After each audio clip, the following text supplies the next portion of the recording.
Bom dia para vocês aqui, mais uma Ordem é Nossa. Eu muito feliz com a presença de vocês. Continuem a curtirem, compartilhar, divulgar o podcast. Não deixe de inscrever no nosso canal. Obrigado, maravilha. Hoje o nosso convidado é um convidado realmente que faz diferença na política nacional. E deputado estadual, deputado federal, 4 vezes governador por Goiás, nossa terra aqui, e senador e hoje ocupando o cargo máximo do PSDB, a presidência nacional do partido. Nosso querido aqui, o pronome de tratamento são tantos, vou chamar de governador. Seja bem-vindo, governador Marconi Perillo. Bom dia, Johnny. Prazer grande estar aqui no programa Ordem é Nossa, esse podcast, conversando com maçons, esposas de maçons, filhos, simpatizantes. E vou me esforçar para responder aqui o que vocês vão perguntar. Ainda mais esse conteúdo todo aí que tem, essa enciclopédia política. Um abraço ao Ademar, que está aqui conosco. Obrigado. Ao Abdala Hanna, grão-mestre do Grande Oriente de Goiás. Francisco, que esteve conosco. Um dos ícones da maçonaria goiana, que é o Chamel. Isso. Sarquis. A Liz, o Neto, a dona Tereza, que também está aqui, os que estão colaborando aqui nas câmeras. Alegria falar com vocês. Muito prazer. O prazer é nosso. Eu quero agradecer muito a sua presença e agradecer também o carinho da sua equipe lá de Brasília, que nos acolheu, uma simpatia, principalmente a Fernanda. Que simpatia, que educação, uma elegância. Obrigado, Fernanda. Quem sabe, em breve, vou muito a Brasília, a gente passa e vamos conhecer o PSDB e vocês aí, em loco aí, em Brasília. Governador, como é que tá as andanças? Andando muito? Olha, a responsabilidade é grande, né? O Brasil inteiro, nós temos nessa eleição mais de 700 candidatos às prefeituras, em praticamente todos os estados do Brasil, mais 750 candidatos a vices, centenas de municípios com candidatos a vereadores, acho que 1.500 municípios. E eu andei esse ano o Brasil todo, fui a quase todos os estados, reunindo com lideranças, estimulando candidaturas a prefeituras, fui também a alguns estados em convenções, então andei bastante. Foi bem que eu me atualizei e me informei como é que anda aí o partido. Durante muitos anos eu exercia funções no Legislativo, no Executivo, e não tinha muito tempo de me inteirar mais sobre o PSDB no Brasil. Aqui em Goiás eu sempre fui muito bem informado. Eu também nunca fui presidente do partido quando era governador e quando senador. Eu cheguei a ser vice-presidente nacional, mas nunca exerci uma função. Ao contrário, eu sempre deixava que outras pessoas aqui de Goiás, deputados, senadores, assumissem posições na Executiva Nacional. Eu já era governador, o tempo era mais escasso, não dava para querer acumular tudo. Tem gente que gosta de acumular todas as funções, isso nunca foi o meu caso. E agora eu estou tendo essa experiência que está boa.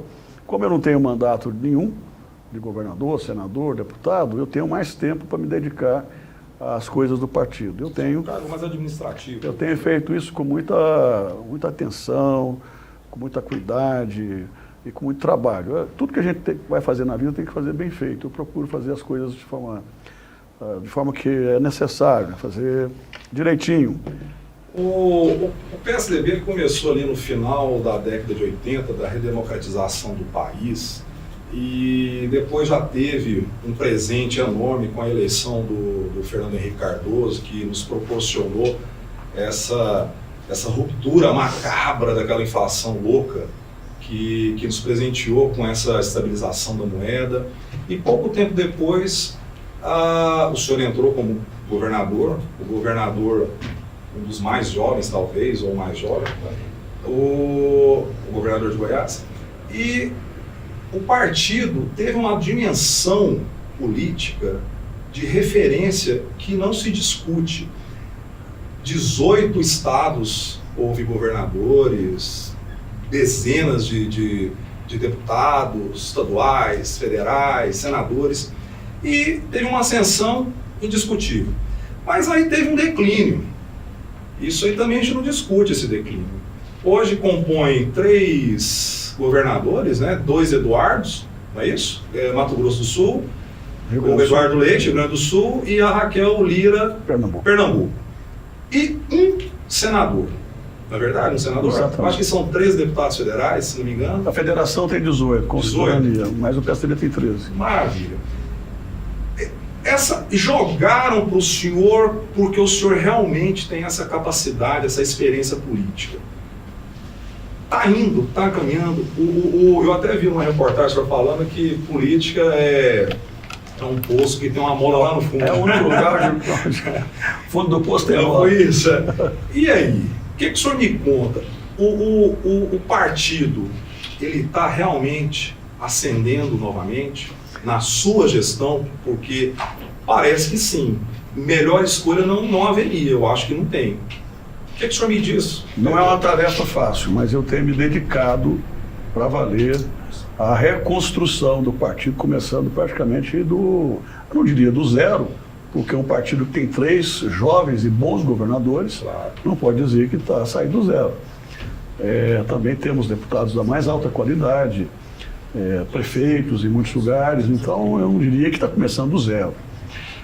A história do PSDB começa exatamente na Constituinte de 88, quando um grupo de políticos, não só do MDB, mas de outros partidos também, PFL à época, decide sair de seus partidos e criar uma nova legenda com objetivos bastante nítidos, bastante claros. Cuidado social, ou seja, cuidar de gente, cuidar de quem estava na linha da pobreza ou abaixo da linha da pobreza, e cuidar da parte liberal, liberalizante da economia, que era para gerar empregos, modernizar o país e tal. O Brasil precisava muito disso naquela época. Era muito anacrônico, muito atrasado. A gente, por exemplo, para ter um telefone, gastava-se 2 anos. Posse, né? Gastava 2 anos, tinha que botar no imposto de renda, custava $2.000. E pouca gente tinha telefone. Quer dizer, a gente pegou o Brasil nesse tempo. Se não fosse os governos do FHC, nós íamos ter hoje escassez total de energia, de petróleo, não íamos ter telefone. Além de outras mudanças que foram muito benéficas na economia. O Plano Real é o marco indelével das gestões tucanas. Os telefones celulares nas mãos de todo mundo, banda larga, medicamento genérico que barateou o remédio para o consumidor mais carente, mais pobre, e muitas outras mudanças que foram feitas e que, de alguma maneira, colocaram o Brasil nos trilhos da modernidade, do desenvolvimento. O FHC começa a governar em 95, quando eu chego também à Câmara Federal como deputado. Eu acho que eu passei o melhor momento da Câmara dos Deputados nas últimas décadas. Foi um momento efervescente, porque o Fernando Henrique enviou as reformas para a Câmara e para o Congresso Nacional. E nós discutimos, eram todas reformas constitucionais, foram discussões acaloradas e nós nos posicionamos. O PSDB é um partido social-democrata, mas a gente queria privatizar algumas empresas, como a estatal das teles, estatal de energia, de telecomunicações. A gente precisava de fazer isso para poder dar uma sacudida no Brasil. A gente teve essa coragem. Na época, quando a gente votava a favor disso, o PT votava tudo contra, a gente, muitas vezes, as pessoas cobravam da gente, mas vocês estão privatizando? Estão privatizando para melhor. Até 2002, FHC foi presidente, foram 2 mandatos, na sequência do Itamar Franco. Eu ganhei a eleição aqui em 98, e ao longo desse tempo todo, depois que o FHC saiu da presidência, nós não tivemos mais presidente pelo PSDB. Disputamos todas as eleições até 2018, mas perdemos todas, geralmente para o PT. 18 perdemos para o Bolsonaro. O que é que segurou o PSDB nesse período todo? Os bons governos estaduais que foram realizados em 18 estados e boas administrações de capitais, além de cidades estratégicas importantes. Vários de nós fomos governadores mais de uma vez. Mais de uma dezena de governadores do PSDB foram governadores mais de uma vez. E deixamos legado, deixamos mudanças. Aqui em Goiás, por exemplo, a gente começou a mudança em relação ao cartão de inclusão, substituímos a cesta básica pelo cartão magnético da renda cidadã, criamos a Bolsa Universitária, criamos o cheque moradia. Todos esses programas se transformaram em pioneiros e referências, exemplo para o Brasil, né? Então, com isso a gente foi segurando o PSDB com bancadas no Senado, na Câmara, Até que em 18 nós fizemos uma campanha que, na minha opinião, foi uma campanha equivocada. O Geraldo Alckmin era candidato a presidente, focou muito contra o Bolsonaro. Com isso a gente perdeu parte do eleitor que era nosso para o Bolsonaro. Eu acho que ele deveria ter focado no PT e não no Bolsonaro. E em 22 aí cometemos o principal erro. De não foi colocar um candidato. Não colocar candidato a presidente. O Dória queria ser, ganhou a prévia, depois não foi por várias razões. E eu defendi que a gente lançasse o Eduardo Leite, atual governador do Rio Grande do Sul, como candidato a presidente. Ele chegou a topar, mas não conseguiu guarida no partido. E aí, sem presidente da República, nossa bancada minguou mais ainda. Hoje a tarefa é difícil, mas nós estamos tentando juntar gente do Brasil todo para que em cada estado a gente comece a ressurgir com bancada maior em 2026, candidatos ao governo, candidato a presidente. E a pergunta que eu vou fazer, Ademar, você vai se apresentar agorinha, vem ao que você está querendo aí. Em 95, o senhor entrou no PSDB, aí o senhor candidatou posteriormente para o governo de Goiás. Eu me lembro que eu, nessa época, fazia faculdade na Católica, acho que o senhor estudou lá também, não foi? Estudei. E quando o senhor candidatou, meio que houve assim um deboche das pessoas. Ah, quem é esse homem? 4% de votação de pessoal, né, que vão votar, tal. 4%, 5%. E de repente o senhor traz com suavidade, com esse jeito manso, tranquilo de falar, foi conquistando as pessoas devagarzinho, fez um trabalho de marketing interessante com, ele chama Pedro Bismarck, Pedro? Mostrando a panelinha, aquela coisa toda do governo, e de repente o senhor despontou e virou, com 35 anos, governador de Goiás. É mais ou menos isso que você quer, né? Que derrubou o Íris. Governador, como é que foi essa experiência de chegar em Goiás, conhecido lá mais no interior, aí o senhor assume o governo com 35 anos, depois de uma gestão, de uma referência política aqui em Goiás, que é o Íris Rezende? Olha, isso tudo começa na base. Eu comecei a militar com 19 anos na juventude do PMDB e no movimento estudantil. Eu fiquei conhecido no estado inteiro fundando a juventude durante o primeiro mandato do Íris e a pré-campanha do Santilo para governador em 86. Eu andei o estado inteiro. Então, no partido, eu era muito conhecido. Disputa a eleição em 90 pelo PMDB, na época chamava PMDB. PMDB. Defendendo o legado santilista, o grupo santilista, e não apoiando a candidatura do Íris, que era do MDB. Eu fui o único santilista eleito na chapa do Íris. De 16 eleitos, o Íris elegeu 15 e eu fui eleito representando o Santilo. Fui para a Assembleia e, de forma muito contundente, eu defendi a gestão do Santilo e combati a gestão do Íris. Ali eu comecei a ficar conhecido. Veio a eleição de 94, eu me candidatei a deputado federal. Todo mundo achava que os meus colegas na Assembleia, como eu era muito contundente contra o Íris, achavam que eu não fosse nem ser reeleito deputado estadual. Eu me candidato a deputado federal, ganhei a eleição em Goiânia mesmo, tive uma votação boa para a época, e eu tive essa votação com base no trabalho que eu tinha feito junto aos formadores de opinião. Eu tive 6.666 votos em Goiânia em 94 para deputado federal. Sem recursos, era uma votação muito expressiva. Foram votos de opinião. Essa foi a minha base para chegar em Brasília. Lá em Brasília eu já tinha experiência de tribuno na Assembleia Legislativa, porque eu estava na tribuna todo santo dia. Mas eu cheguei lá numa outra circunstância. Eu já era governo, porque era o governo FHC. E com a responsabilidade de aprender como lidar com as reformas, como lidar com uma série de mudanças que estavam sendo feitas no Brasil. Eu acabei virando amigo de vários ministros e comecei a aprender como é que era a gestão federal. Isso me deu muita base para disputar uma eleição muito novo ainda e começar o governo sabendo para onde eu queria ir. Primeiro, recrutando vários ex-governadores que eram meus conselheiros. Além do União, que era o prefeito de Goiânia, também meu conselheiro. Santilo, Mauro Borges, Otávio Lage, Irapuã, Ari Valadão, foram meus conselheiros naquela época, me ajudaram muito. Quantas vezes o Mauro Borges foi ao meu gabinete para dar alguma opinião, dar alguma sugestão? O União estava permanentemente comigo. O Santilo começou como secretário de saúde, o Otávio. Enfim, essa experiência de conviver com os que já tinham passado pelo governo me ajudou muito também. E eu peguei uma equipe de secretários que a maioria não era da política. Eram secretários que estavam vindo da academia, do Ministério Público, e isso me ajudou muito a realizar num momento difícil, porque o Estado estava em condições muito precárias na época. E graças a Deus a gente foi consertando, fui para uma reeleição muito difícil em 2002 contra o Maguito, ganhei por pouco, mas ganhei no primeiro turno, e aí consolidamos o modelo de gestão que a gente tinha começado a implantar no Estado. E eu sempre digo que muito mais difícil do que vencer uma eleição é fazer um bom governo depois. Graças a Deus nós fizemos bons governos, mudamos, modéstia à parte, a realidade do Estado.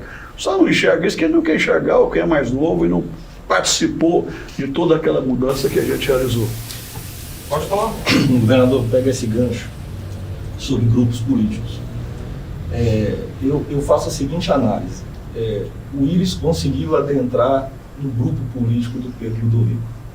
Ele conseguiu ser o herdeiro de uma base que tinha de poder, ele conseguiu alçar essa condição, foi candidato nisso. O senhor entrou num grupo político, como o senhor falou, do Henrique Santilo, e rompeu determinado grupo político que já existia na época. Eu queria, assim, uma interpretação sua, pessoal. Eu não sei se foi o acaso, sorte, Deus, sobre definir isso. O senhor pegou uma bandeira que já existia na época de oposição ao Íris e foi rompendo aos poucos esse elo de ligação com o Íris Rezende, até se candidatar a governador. Eu queria que o senhor pudesse falar esses bastidores, porque nós estamos fazendo um documentário sobre o período e nós estamos falando sobre relação de poder, estrutura de poder. E essa herança relacionada a essas questões ligadas ao poder. E o senhor esteve dentro desse movimento, que naquela época era forte, o comando, o Íris, né? E o senhor foi exatamente essa parte que rompeu isso daqui. E tinha essa, digamos assim, sempre essa disputa de poder desses grupos, tanto do Henrique Santilo quanto do Íris Rezende. E o senhor estava na base, conversando com toda essa parte contrária a isso. Eu queria que o senhor pudesse, fizesse uma análise hoje com a experiência que o senhor tem de um determinado período da época que favoreceu o senhor, porque tem um período de poder que se esgota. O senhor entra, teve a coragem de entrar, se não me engano o Fernando Henrique falou para o senhor que não era para o senhor ser candidato, até no livro dele ele fala, o senhor falou assim, você, alguma coisa nesse sentido, né? E o senhor apostou nisso. Então, eu queria uma análise do senhor de bastidor, assim, de uma questão seguinte, olha, eu apostei, eu quis, eu vi, é um movimento, como esses que estão ocorrendo agora de costumes. Naquele momento, o senhor acreditava que havia um esgotamento do poder? Olha, pegando um gancho aqui no que falou o Johnny, só lembrando, naquela época eu era chamado de menino maluquinho, menininho maluquinho. Isso, eu lembro. Eu sei por causa da ousadia, né? Isso. Mas, Ademar, eu vou tentar rapidamente aqui contextualizar o Estado. A gente tem o Império, onde várias famílias mandavam aqui, Caiado e outras tantas. Depois a gente tem a Velha República, que se estende de 91 até 30. Eram os Bulhões, Almeidas, Caiados, né, que comandavam a política do Estado durante esses anos todos. Inclusive a minha família participava desses movimentos. Meu bisavô, meu avô, tios avós. E essa fase de império, depois de Velha República, termina em 30, com a ascensão do ludoviquismo. O ludoviquismo lidera um ciclo de 34 anos. Ele vai de 1930 a 1964, quando é deposto Mauro Borges, filho do Pedro, e começa o tempo dos militares, né, que permanecem aí até 85, quando tem 89, quando tem novas eleições diretas. Nesse período do ludoviquismo, apenas um ou dois governos não foram ligados ao Pedro Ludovico, principalmente o Coimbra Bueno, que ganhou, depois o Pedro voltou. Com o encerramento do ludoviquismo entra o período militar e depois entra o Íris. O Íris tinha sido prefeito, também foi cassado. Como é que o Íris começa? O Íris começa como liderado pelo Pedro do Vico. No meio do caminho, ele mais ou menos que rompe, quis exercer a sua liderança, deixou algum tipo de sequela com o ludoviquismo. Em um determinado momento, quando ele ascende ao poder em 83, ele quis ser maior do que o Ludovico, do que todo mundo, era um direito dele. Nesse período, Mauro Borges rompe com o MDB, sai candidato a governador contra o Santilo. Eu apoiava o Santilo naquela época como presidente da Juventude, mas o Íris continua com o Santilo no governo, depois rompe, vem de novo, ele volta para o governo em 91, depois o Maguito, e eu entro em 98 aproveitando. Sempre que você tem uma ruptura como essa, há uma motivação, ou muitas motivações. Naquela época, na minha opinião, o grande erro do MDB, do PMDB e do Íris foi não deixar o Maguito ser candidato à reeleição. Diziam que o Maguito não queria de jeito nenhum, mas havia uma versão de que ele tinha sido impedido pelo Íris de ser candidato à reeleição. Na oposição, que estava muito fraca naquela época, havia muitos caciques, mas tinha pouca liderança, poucos líderes do interior. Aqueles líderes do passado estavam meio apagados, era preciso acordar todo mundo, e ninguém queria ser candidato. O Caiado não queria, a Lucevânia não queria, os outros também, líderes da época, não queriam. E nós chegamos à conclusão de que se não tivéssemos um candidato a governador relativamente viável, não dava para ser candidato nem a deputado. O Íris tinha 80%, ia ser uma avalanche, ele ia eleger os deputados dele. E aí ia sobrar para todo mundo. O Caiado podia não ter legenda, a Lúcia não teria, eu não teria, eu era deputado, João Bahia, Balessa. Num determinado momento, nós éramos quatro pré-candidatos no início de 98. O União pediu a 3 de nós que abríssemos mão para o Balessa, abrimos, eu, a Maria Valadão e o Jades Fontoura. Abriu mão para candidatura de base para deputado federal. Não, nós abrimos mão para o Balessa ser o candidato a governador. Pré-candidato. O Balessa ficou como pré-candidato uns 2 meses e não quis continuar porque achou que não era viável a candidatura dele. Aí voltamos tudo para a estaca zero e a pressão começou em cima de mim. Por quê? Porque eu era um deputado, eu tinha sido um deputado estadual muito atuante, muito combativo, muito coerente nas minhas posições, e era um deputado federal também influente em Brasília. Tinha toda essa coisa do Fernando Henrique, que de fato não queria minha candidatura. Não queria porque achava que eu era novo, estava indo bem como deputado, ajudava muito o governo dele, eu era líder de plenário do governo dele lá na Câmara. E segundo, porque ele achava que o Íris era imbatível, e ele me falou 2 vezes: Pinheiro, você vai perder feio. E, por último, ele tinha um compromisso do MDB de apoiar o Fernando Henrique para presidente, para a reeleição, mas desde que o PSDB de Goiás apoiasse o Íris Rezende ao governo do Estado. E chegou a um ponto em que nós não aceitamos apoiar o Íris aqui. A gente queria um sangue novo, a gente queria um novo movimento em Goiás. E, ao final e ao cabo, a convenção ficou 3 dias parada, porque ninguém aceitava. E a pressão veio para cima de mim. Na última hora, o PSDB Nacional liberou a minha candidatura contra gosto do FHC. Eu me candidatei e venci. O senhor queria? Mas eu digo, no começo eu estava com a minha candidatura a deputado federal muito organizada. Depois, quando eu entrei para valer e queria. Agora, eu queria muito disputar com o Íris. E queria vencer o Íris, porque nós tínhamos rompido com ele. O Santilo tinha rompido com o Íris.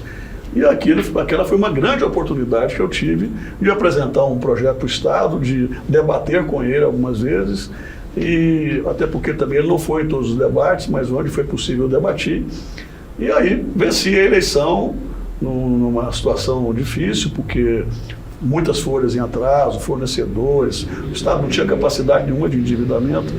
E durante os primeiros 2 anos, quando ia ao interior, eu era recebido pelas máquinas do PMDB, quase todas as prefeituras eram do PMDB, com faixas dizendo que eu era governador catapora, só dava uma vez, governador sarampo. Eu trabalhei duro para que isso não se tornasse realidade e acabei vencendo uma eleição muito difícil contra o Maguito, venci no primeiro turno, e aí a história todo mundo sabe. A gente trabalhou duro para que o Estado se modernizasse, se industrializasse. criamos as políticas sociais, criamos as políticas de desenvolvimento, de emprego, e o Estado, na minha opinião, deu um salto extraordinário. Nós crescemos 11 vezes no PIB. As três, só para terminar aqui, aquele raciocínio que o senhor também deu essa liga aí, as três frentes que o governo entra, que é saúde, segurança e educação, sempre é deficitária demais. E desde quinta-feira que a gente anunciou a sua presença aqui no podcast, veio um surto de informações, de elogios, de dizendo manda um abraço, era a gestão dele que o UGOL, que a saúde, eu sou enfermeira, você precisa ver como é que foi, enfermeira falando que foi na época dele que a gente reestruturou a saúde, a segurança, os colégios militares, aquela coisa toda. E ontem eu estava numa reunião, um sargento da polícia chegou em mim e falou assim, olha, na época dele nós tínhamos estrutura, na época dele nós começamos a sair da sucata, e na época dele nós tínhamos concurso público. Acabou. Então eu fiquei feliz de ter acertado também no convite e ver que realmente o senhor tem um nome forte e que não está esquecido, está aforado. Por que o senhor me fala disso? Há uma diferença entre você construir uma narrativa falsa que passa para a opinião pública algo que não é verdadeiro, e a narrativa verdadeira, real, que é o que você fez, entregou, deixou de concreto, que é o legado. Em Goiás a gente tem dois tipos de narrativa, né? A narrativa fake, de quem pode fazer e não fez ainda, e de quem efetivamente entregou, realizou. Isso, as pessoas que participaram desse movimento, que estavam no Estado, servidores e outras pessoas, não esquecem. O empresariado não esquece do apoio, do trabalho que a gente fez para gerar milhares, milhões de empregos aqui, indústrias e tal. Goiás tinha 27% de PIB industrial, no Brasil é 10% a média. Nós crescemos, nós multiplicamos por 11 vezes, mais de quase 12 vezes o PIB do Estado. Multiplicamos por 27 vezes o volume de exportações. Mas assim, se você pegar a segurança, nunca mais teve aumento, nunca mais teve valorização, não teve database. Eu fiz concurso nos 5 segmentos da segurança, que é a polícia penal, polícia técnico-científica, bombeiro, polícia civil, polícia militar. Nós fizemos concurso para 10 mil policiais novos e empregamos. Mas não foi só isso, a gente valorizou o salário. Fora os presídios. Quando eu assumi o governo, o policial que ganhava meio salário mínimo. Às vezes, quase todos iam trabalhar de bicicleta quando ia, não tinha carro. Hoje todo mundo tem uma vida muito mais digna. Era uma gasolina contada. Isso parou, não tinha viatura, não tinha combustível. A gente começou a entregar viaturas novas todos os anos, armamentos modernos, munição, formação superior, preparo. E essas pessoas, todas da segurança, sabem que eu estou falando a verdade. Sabem que isso de fato aconteceu. E aí é que vem a comparação. Porque com o passar dos anos, esse governo que está aí já tem 6 anos, as pessoas começam a comparar, inevitavelmente. Tanto é que onde eu chego, onde eu paro, que eu vejo um policial, eles me tratam com muita deferência, com muito respeito. Na saúde não foi diferente. A gente valorizou médicos, enfermeiros, construímos os maiores hospitais da história de Goiás. Agora há pouco estava aqui o seu Chamel, e ele lembrando que o HGG estava 8 anos fechados quando eu cheguei ao governo em 99. Eu não só reabri o HGG, Alberto Rasp, como a gente transformou o Alberto num hospital de excelência em transplantes. Além de termos construído mais de uma dezena de grandes hospitais, como o UGOL, CRE, Hospital de Urgência de Aparecida, de Trindade, de Anápolis, de Uruaçu, deixamos quase pronto de Águas Lindas, fizemos o Hospital de Doenças Sanitárias, de Dermatologia Sanitária, o CRE, e por aí vai. E na educação, foi o nosso governo que elevou, já em 2011, a prova foi feita em 12, foi reconhecida em 13, o IDEB para o primeiro lugar no Brasil. Isso tudo foi um trabalho de longo prazo para que a gente chegasse. Mas não foi só aí, cultura tinha 0,5%. Eu criei a UEG e destinei 2% do orçamento do Estado para a UEG, por isso é que ela funcionava. A gente levou a UEG para 41 regiões do Estado, democratizando e capilarizando a educação, criei o VaptVult e instalei 90 unidades. Goiânia e na região metropolitana tinha quase 20, o resto no interior. Foi um modelo para o Brasil inteiro. Para o Brasil todo. Colégios militares, foram 61 colégios militares. Eu criei o primeiro, criei todos esses. 3 de Anápolis estão entre os 5 melhores escolas do Brasil. Estações de tratamento de esgoto, que ninguém investia, porque fica escondido. Fica escondido. Tinha 12 estações, eu deixei com 100 estações de tratamento de esgoto. Incluindo Goiânia, que precisou ter 70 anos para ter o tratamento de esgoto. Porque todo o efluente era jogado no Meia Ponte, Capimpuba, Botafogo, etc.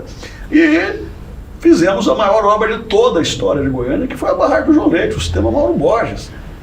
Hoje eu vi no Popular que de novo o João Leite já está enviando água para o Meia Ponte. Se não fosse a barragem do João Leite, que eu demorei muitos anos para fazer, uma obra vultosa, nós não teríamos água hoje. Aliás, hoje não, há muito tempo não teríamos água para abastecer a população de Goiânia.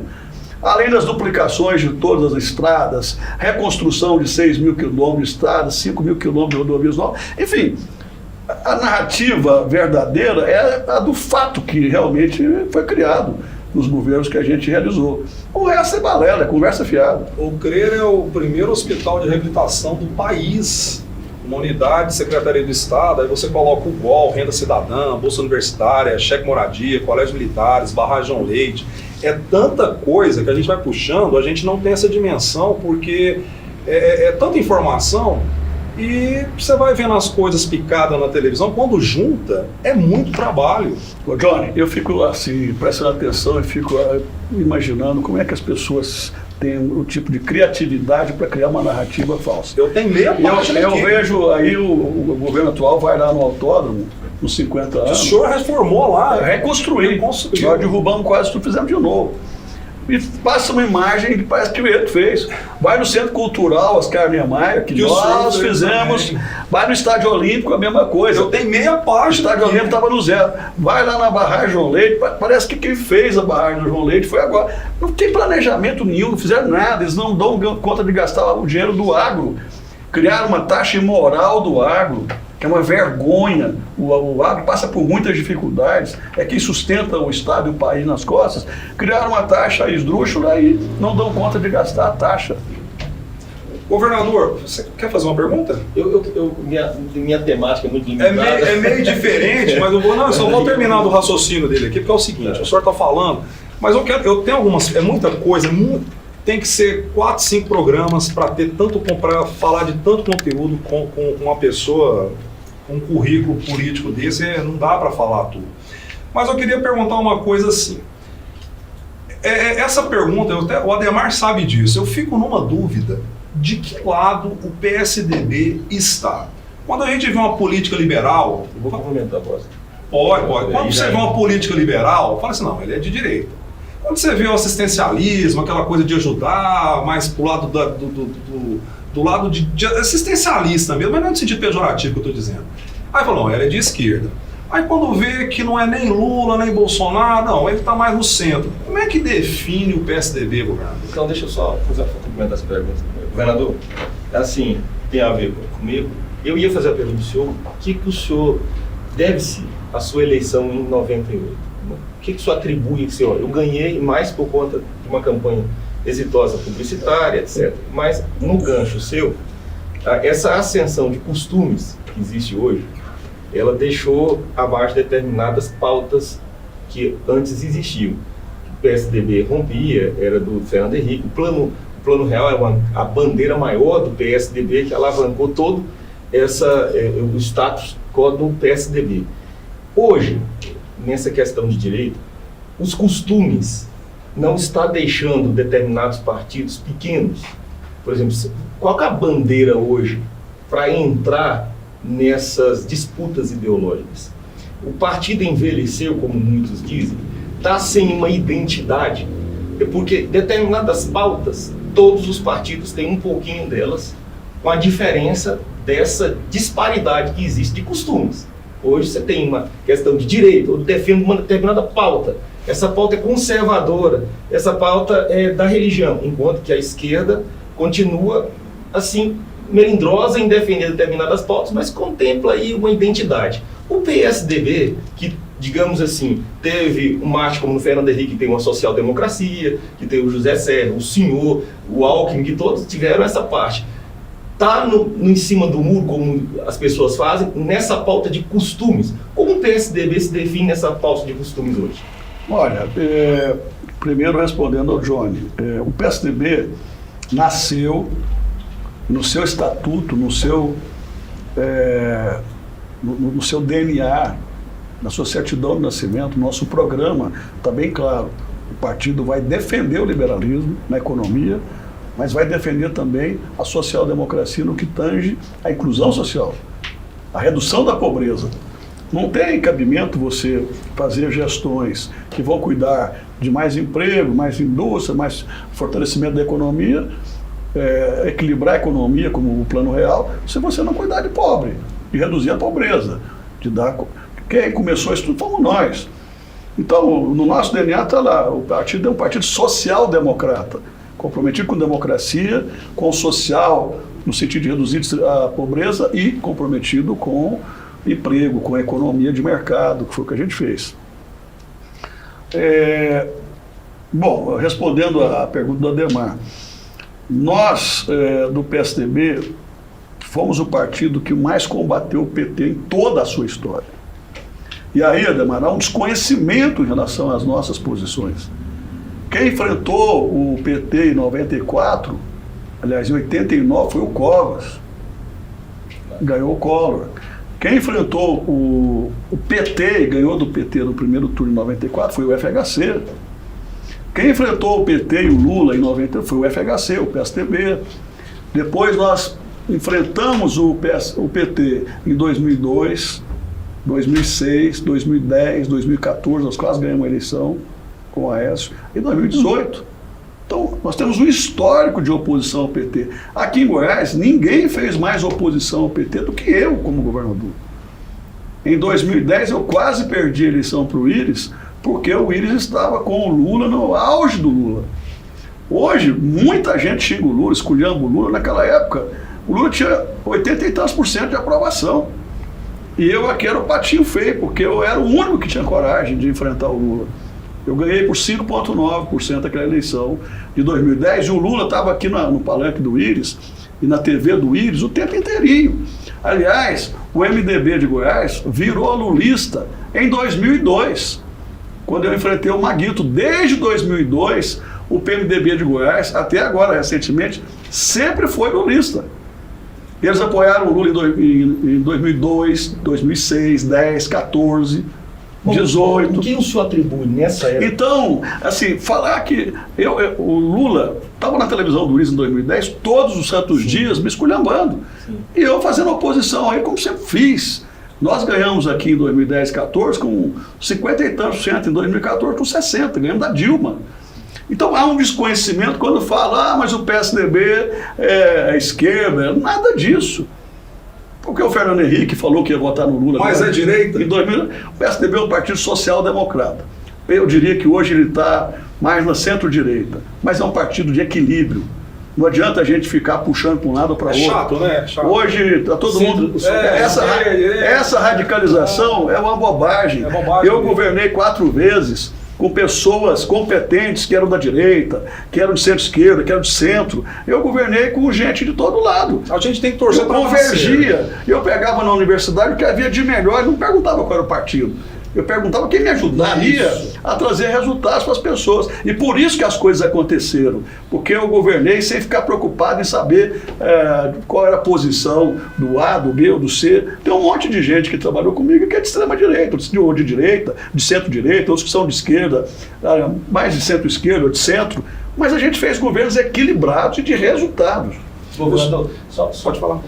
Nessa eleição, o senhor teve uma campanha alguns falam de esgotamento de poder, que o senhor teve uma campanha muito bem feita de publicitária a primeira vez que o senhor entrou e foi exitosa. Depois você teve uma estrutura do Estado forte, sua habilidade do senhor como político, como gestor, conseguiu angariar toda essa imagem que o senhor tem hoje, uma estrutura de administração. Depois, essa que o senhor colocou, tudo desfavorável. O governo era contra, o senhor não tinha estrutura do governo.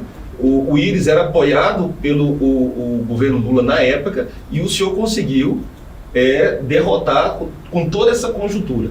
Qual que é a diferença que o senhor atribui quando o senhor entrou e ganhou e depois que aprendeu, ou o termo que o senhor quiser utilizar, para ter uma campanha exitosa dentro desse grupo? Porque o senhor adquiriu uma experiência muito grande e depois você tem uma pessoa que já estava com uma estrutura do governo federal, e o senhor foi contra todo o sistema do Estado na época. O que o senhor atribui à sua vitória nessa época? Primeiro, a confiança e a credibilidade junto aos goianos por conta das entregas, do trabalho realizado.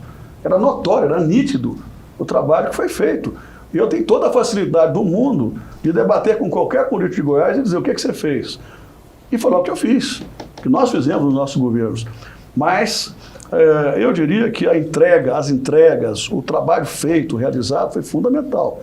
Tentaram me desconstruir ao longo do tempo e a gente se manteve no Estado, no governo, como aconteceu em 2010. Em 2010 era o Lula, a Dilma, o Vanderlan, o Íris, o Maguito, o Alcides Rodrigues, que era governador, os prefeitos de Anápolis, Aparecida de Goiânia. E Goiânia, para atropelar o senhor. Todas as máquinas estavam contra mim. E eu ganhei no debate, discutindo, mostrando o que tinha sido feito. Em 2014, tentaram um terceiro turno para tentar me derrubar depois que eu tinha ganhado todos eles. Veio 2014, eu tive a maior e melhor de todas as minhas vitórias. Eu ganhei em 2014 com 58% dos votos e o Íris teve 42%. Foi 58 a 42. E o Aécio ganhou aqui em Goiás, da Dilma, de 60 a 40. Sim. Então, eu acho que o que explica a nossa permanência no poder foi exatamente trabalhar, realizar e entregar. E não é narrativa falsa, mentira, foi feito. Todos os indicadores, em todos os aspectos, os nossos governos avançaram. E eu repito, eu enfrentei a máquina dura do governo Lula. O Lula hoje tem desgaste, o Lula tem hoje menos da metade dos eleitores a favor dele. Naquela época, repito, o Lula tinha mais de 80% de aprovação. E o MDB de Goiás surfou na onda do Lula. Elas eram todos contra mim. Sim. E aí, de repente, alguém vai falar, o Marconi é PT. Não, eu nunca fui PT e não sou PT. E depois que eu assumi a presidência nacional do PSDB, o partido tem tido nitidez contra o Lula petismo. Governador, coloca Íris, Maguito, Marconi e Caiado. Maguito e Íris não estão conosco mais, infelizmente, acontece. Tem o Marconi e tem o Caiado. Deixa esses dois para lá, para o cantinho um pouquinho. Vem uma pergunta. As lideranças de Goiás parece que sumiram. O que está acontecendo? Tirando o Marconi, Pirillo e Caiado, que a gente fala daqui a pouquinho disso, dessas pessoas aí, o senhor acha que parou, estagnou, acabou? O que está acontecendo que eu não vejo mais liderança consistente em Goiás? Bom, primeiro, nós somos hoje 4 governadores apenas de mandato cheio, né? De mandato inteiro vivos. 4 ex-governadores. Eu, o governador Irapuã, o governador Leolino e o governador Alcides Rodrigues. Certo. Somos 4 vivos hoje. Depois nós temos o governador Zé Ayrton, o governador Agenor Rezende, o governador Naftali, que foram governadores por 9 meses, né, ou menos. E que também são muito importantes na nossa história. Eu aprendi, depois que eu deixei o governo, nesses últimos quase 7 anos, que as lideranças do interior, as lideranças políticas de uma maneira geral, não é só em Goiás não, é no Brasil todo. São Paulo, Minas Gerais, Rio, elas são governistas. Independentemente de quem seja o governador de plantão. Elas são governistas. O partido mais forte é o partido que está no governo. Agora é o partido do Caiado, antes era o meu partido. E com isso você acaba ficando sem lideranças novas no cenário político. Um deputado se elege pela oposição. 2 meses depois já aderiu para o governo. Quer dizer, essas lideranças, se ficassem com uma nitidez mais clara, com coerência, com posição, com lado, elas podiam crescer. Eu vejo um monte de deputado que começou jovem, logo adere para o governo, e aí perde completamente a credibilidade. De tempos em tempos surge um líder. E os líderes que surgiram porque foram forjados na luta.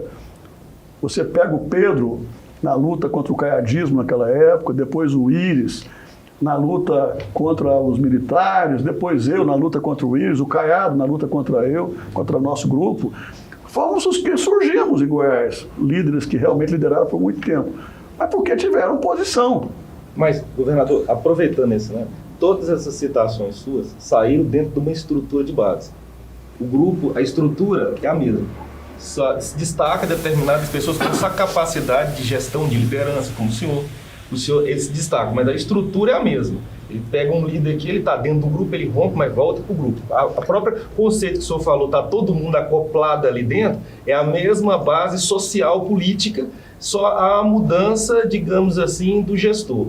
Baseado nisso que o senhor está falando, nesse momento, a minha última pergunta que eu vou fazer, mas eu vou fazer essa pergunta para o senhor. Surgem lideranças hoje, mas de internet, de mídias sociais, com as bandeiras ligadas a essas rupturas contra o sistema. Todos eles são contra o sistema, eles batem contra o sistema, depois eles começam a amenizar e adentram nesse sistema. Fazendo uma comparação com lideranças como o senhor, o Caiado, se o senhor tiver uma base política, um movimento político, dentro das estruturas partidárias e por diversas situações, o senhor destacou pela sua liderança, pela sua capacidade de gestão. Nesse momento que nós estamos vivendo hoje, parece-me que essas lideranças de estrutura, de base, de exemplos que participaram dentro, não está havendo mais. Está havendo essas questões ligadas muito à mídia. Uma pessoa começa a ser aclamada porque defende determinada bandeira conservadora e ela se destaca. De outra mão também a esquerda pega uma bandeira que não é dela, está lá e de repente explode. O seu partido, o senhor hoje, tem espaço para isso numa mídia? Só tem espaço para entrar nessa conjuntura que existe hoje de mídias sociais? Bom, eu diria que até a eleição de 2014, essa lógica de lideranças e de estruturas de um lado e de outro, ela, de certa forma, prevaleceu. Menos do que era no passado, mas prevaleceu. Você veja que nessas rupturas que nós tivemos, quando o Pedro chega ao poder, o Pedro não tinha estrutura de poder em 30. Ele chegou pelas mãos do Getúlio. Pois é, mas ele... Quando ele chega ao poder, também tinha poucos prefeitos. Eu chego com apoio de 33 prefeitos. E o Caiado chega com poucos prefeitos também. Então foram movimentos de rupturas. Mas todos depois tiveram suas bases, mas aí já não é uma força política que veio lá da eleição. É uma força política que advém do governo, do poder. Sim. Aí todo mundo junta. E não é aqui só, eu já disse. Agora, depois da internet, muda completamente de figura. E o que está aparecendo com a internet? Aparecem os cometas. Eles chegam, ganham por causa das fakes, e aí perdem a eleição seguinte. São Paulo, nós tivemos dois fenômenos na eleição do Bolsonaro em 18. A Joyce Haussmann e um outro que era ator. Na eleição seguinte, eles perderam feio.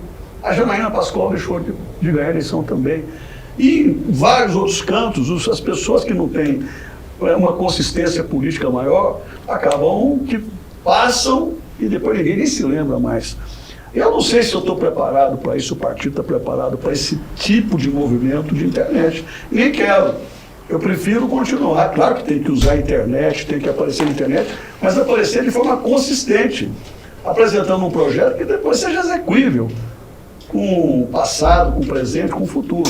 Então, eu imagino que esse tipo de movimento que é comum hoje, de pessoas do Brasil afora que se apresentam por conta dessas posições, muitas delas radicais, histriônicas, eu acho que isso aí não vai prevalecer por muito tempo, até porque vai ter que se chamar a razão de novo, a lógica de novo.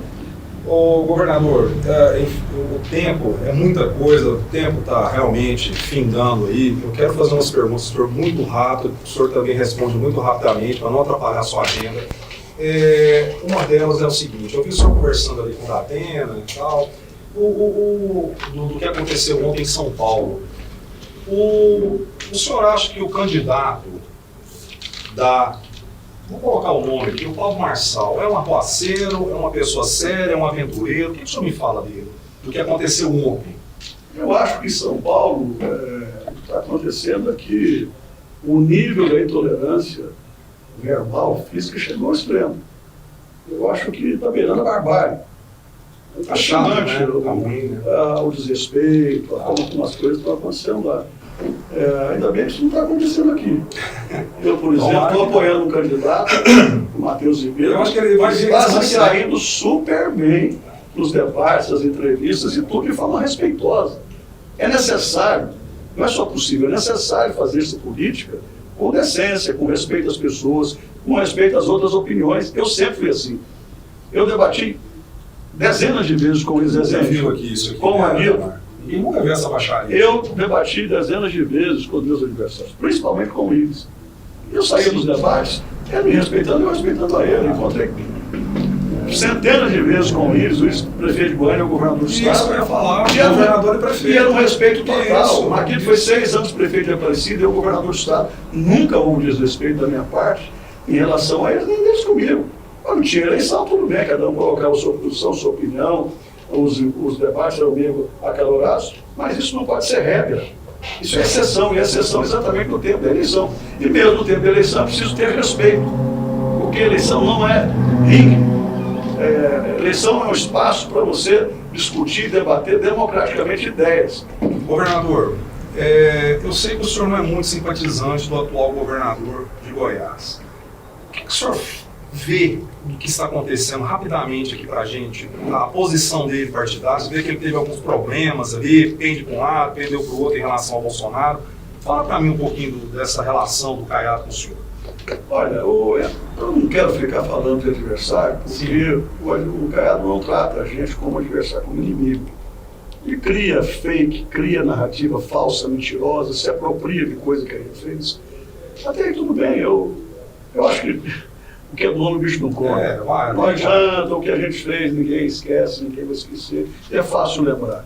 Mas eu acho que não dá para a gente administrar com hipocrisia, com farsa, com fake. E as coisas são passadas como tivesse em Goiás agora e não tivesse outro antes. O senhor está vendo que é tudo muito E é exatamente por conta do governo de antes que Goiás vive o boom que vive hoje em todas as áreas. Porque de lá para cá, muito pouca coisa aconteceu. O senhor acha que tudo que está acontecendo aqui é muito lúdico? É muito da cabeça ou realmente... É muita enganação. Muita enganação. É muito lúdico, né? Mas dia menos dia a ficha cai, a máscara cai e a verdade... Bom, a verdade e a resposta que todo mundo quer saber. Como é que está 2026? Vai ou não vai?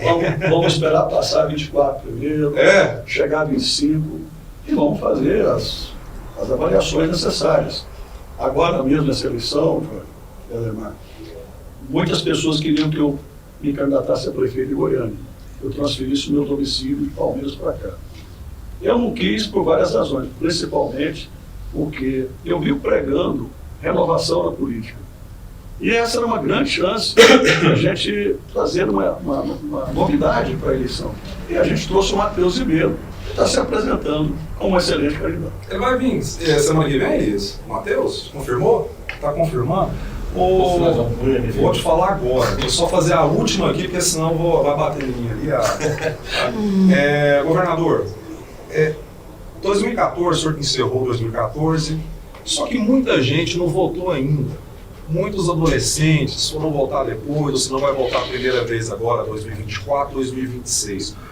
Qual é uma mensagem atual que o senhor tem para esses jovens, para essa rapaziada, essa moçaiada que está tendo, essa moçada que está tendo aqui? O que o senhor fala em relação a ser presidente, tendo a visão de um presidente do partido e, quem sabe, talvez, aí, acredito que sim, governador do estado novamente? Olha, eu espero que a juventude se preocupe muito em aprofundar em relação aos políticos principalmente.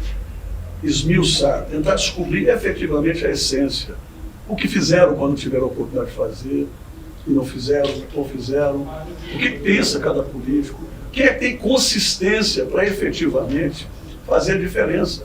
Os jovens de hoje, mais do que nunca, vão precisar de governantes que tenham a mente aberta para as novas tecnologias, para a inteligência artificial, para a inovação, para a pesquisa, para as startups, para as incubadoras.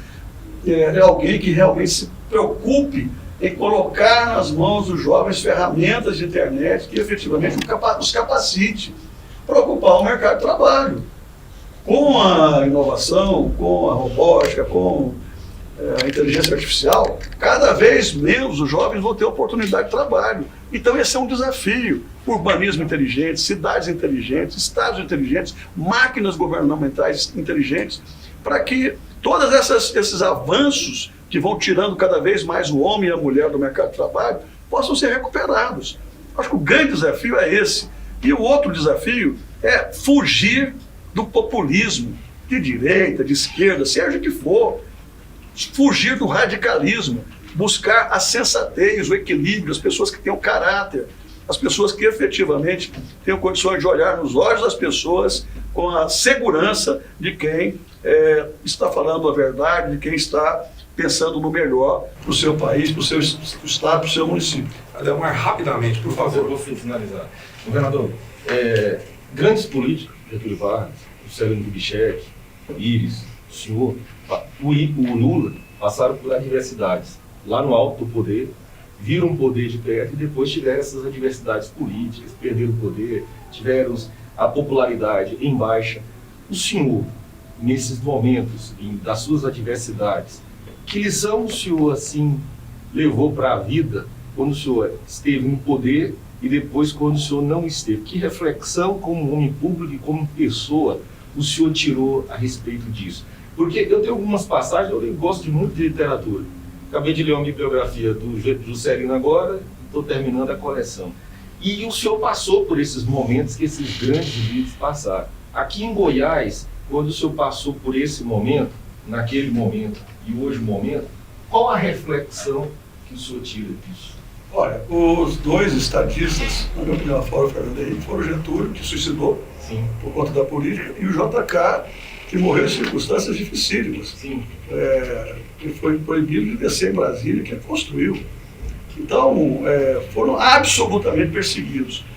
O que é que eu, primeiro, eu tinha um amigo que era senador Arthur Vigílio, que dizia, senador Pneu, você não será completo enquanto você não perder uma eleição. Eu dizia, não, mas não quero perder, é ruim perder. Eu falei, tem que perder. As minhas derrotas foram muito importantes para o meu amadurecimento e para completar a minha biografia. Segundo, o que eu mais pedi a Deus nesse período aí de muita sacanagem, perseguição, foi paciência. Eu sempre ia na igreja de Santa Teresa do Menino Jesus e lia a oração dela, que é a paciência. Quem tem a Deus e paciência, tudo passa. E eu achava que não ia passar, e passou. Hoje eu sou uma pessoa absolutamente segura em relação a tudo que eu faço, absolutamente consciente de cumprir meu papel, meu dever, e graças a Deus também, sem dever nada às pessoas e principalmente à justiça. Então isso é que importa. E pronto para debater com qualquer cafajeste que eventualmente tenha coragem de levantar o dedo. Eu já chamei muitos para debater comigo, as pessoas precisam ter a disposição e o caráter para não só acusar, mas para vir olhar num espaço como esse e debater, discutir, colocar as coisas a limpo. O senhor sentaria tranquilamente um Caiado? Já chamei várias vezes. E aí? Nunca deu resposta. Certo. Ele é muito arrogante. É uma ambição? Ou é arrogância? Uma hora a gente ainda vai ter essa oportunidade de debater. Eu adoraria isso. Governador, o segredo de ser um bom político é fé, paciência, perseverança? É isso que o senhor quis concluir? Só também. Todas essas virtudes são necessárias.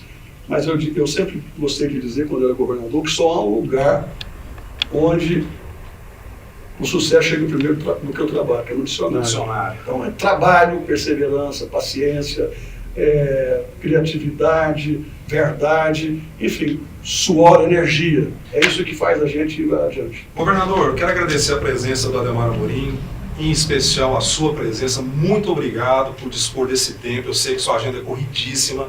Peço desculpas pelo adiantar da hora aí, mas muito obrigado pela sua equipe. Suas conclusões finais aí vão encerrar com chave de ouro e lhe desejo muita boa sorte, pode ter certeza que é de coração. Olha, muito feliz de participar desse podcast, queria dar uma informação aqui, eu até já falei com a Abdala, com vocês mais cedo. Meu bisavô, quando veio da Itália, por volta de 1860, 1860 e poucos, ele foi fundador da maçonaria na cidade de Vila Boa, em 1871. Então a gente tem uma história de profundo respeito pela maçonaria, que sempre defendeu liberté, égalité, fraternité, liberdade, igualdade e fraternidade. Não há nada mais bonito do que você defender a liberdade, a igualdade e a fraternidade. Fico muito feliz com isso. O senhor cozinha, dá umas. Eu vou fazer um negocinho ali, a gente não sabe, ele tem um hobby. Eu não sei, mas. Tem que fazer o patrocínio. Ó, BH Alimentos, uma lembrancinha, trouxe agora pra gente, do nosso irmão Henrique. Dê a quem de direito. Quem sabe o senhor desperta esse hobby, né, de cozinhar, não sei. Eu vou levar para Valéria. Opa! Muito obrigado, viu? Muito obrigado ao BH. Obrigado. BH Alimentos, Laboratório Núcleo. Eu não cozinho não, o máximo que eu faço é um mexer. Mas aí, ó, tempero aí. Muito Skybike, Laboratório Núcleo. Muito obrigado. Obrigado a todos. Obrigado a vocês aqui de novo com a gente. Muito obrigado mesmo. Obrigado à equipe toda. Fico muito feliz, espero que isso se repita várias vezes, com a graça de Deus e a sua concessão. Muito obrigado a todos pela audiência. Essa caneca é sua, viu? Essa caneca é sua.